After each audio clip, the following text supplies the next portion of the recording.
रामचंद्र की जय, पवन सुत हनुमान की जय. सगळ्या अयोध्येतली सगळी मंडळी, शेकडो हजारो लोक पुढे रथ चाललेला आहे आणि पाठीमागं सगळी अयोध्या चाललेली आहे.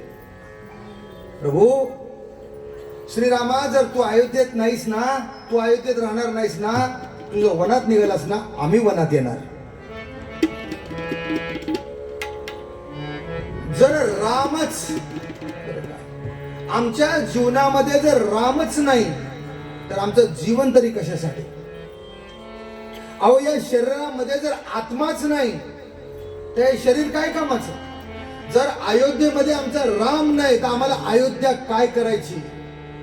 जिथं राम तिथं आम्ही, असं म्हणून सगळी जण, हजारो बाया बापड्या, लहान मुलं, सर्वजण प्रभू रामराया बरोबर वनामध्ये मजल दर मजल करत, अश्रू ढाळीत. राजा तर कोसळलाच पुन्हा एकदा.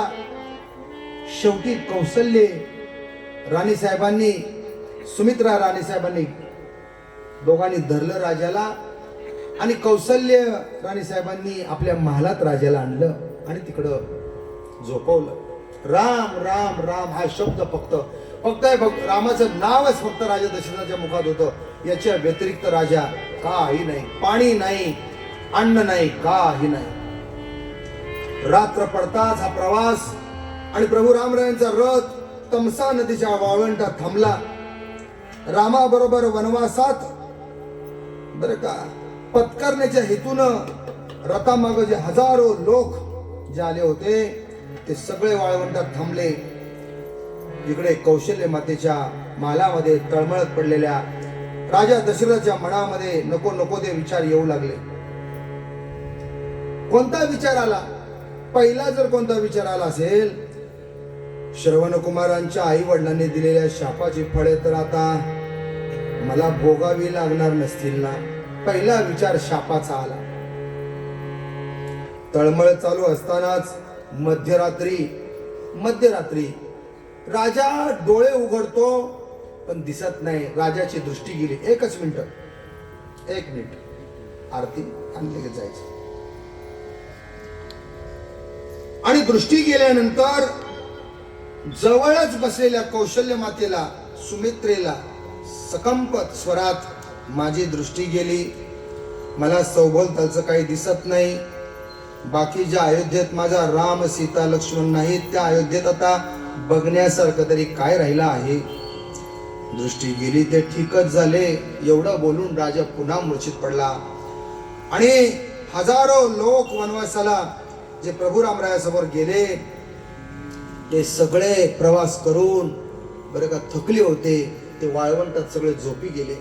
अन्न नाही, पाणी नाही, वस्त्र नाही, निवारा नाही. प्रभू रामराय लक्ष्मण सीतासह गुहक,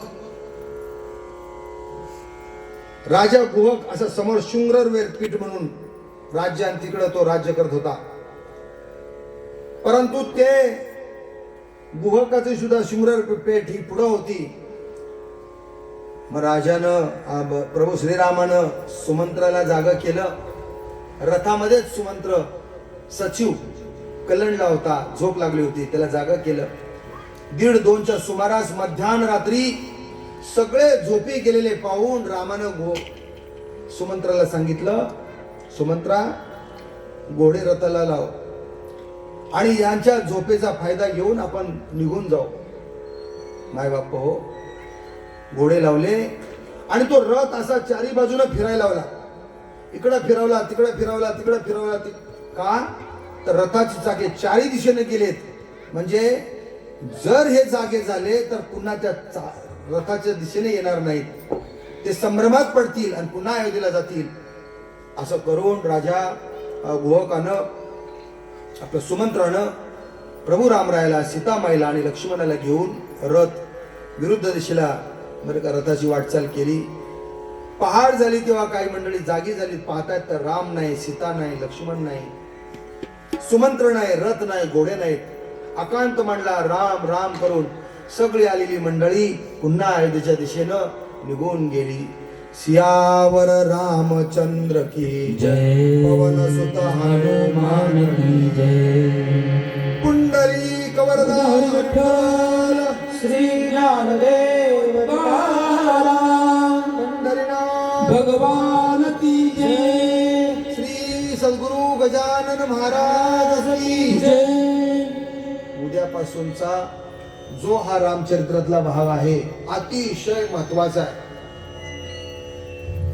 तुम्ही आज जसे लवकर येत आहे तसंच राहिलेले जे पुढचे आपले किती दिवस राहिले आता 4 दिवस राहिले. आपण सलग 4 दिवस सातत्यानं, उलट मी म्हणेन लवकर या. तुम्ही लवकर आलात तर मी लवकर येईन. तर आपण लवकर यावं. तुम्ही सांगा मी तुम्हाला बोलवतो म्हणजे मी तुमच्यावर वेळेत येतो आणि मी तुमच्यावर बसून राहतो असं काही नाही की 7 दिवस आम्ही जास्त वेळ कथा केली, जास्त वेळ तुम्हाला सांगितलं, अजून जास्त सांगितलं म्हणून काय आम्ही अजून तुम्ही आम्हाला 2-2 शाली देऊन सत्कार करणार नाही. शाल तर एकच मिळणार. पण कळवळा येतो मला की जर चांगला अजून तुम्हाला काही सांगता मला आलं म्हणून त्या ताईला मी बसवलं, मला क्षमा कर. परंतु आरती म्हणजे आत्मस्वरूपाच्या ठिकाणी रत होणं, आरती झाल्याशिवाय कुणी जाऊ नये. आरती झाल्या तुम्ही निघून जा, दर्शन बिर्शन काय तिथूनच नमस्कार करा निघा. परंतु आरती आणि प्रसाद घेऊन जाणं हे या आजच्या दिवसाचं फार आपल्या जीवनातलं महत्वाचं काम आहे. म्हणून आरतीसाठी सर्वांनी उभं राहायचंय. प्रभू राम